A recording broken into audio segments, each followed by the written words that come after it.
Huwag maging mapagmataas kung meron ka ngayon. Huwag mangmata ng kapwa mo kung alam mong mas nakakaangat ka kaysa sa kanya. Tulad nga ng kasabihan, bilog ang mundo.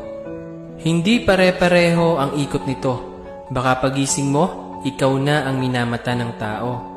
At lahat ng pinagyayabang mo ay biglang maglaho sa'yo.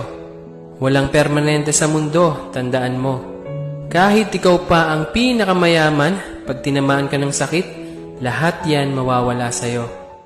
Ugaliing maging mapagkumbaba, meron ka man o wala. Kasi pag nawala ka sa mundo, lahat ng yaman mo may iwan yan sa lupa. Ikaw lang ang mawawala.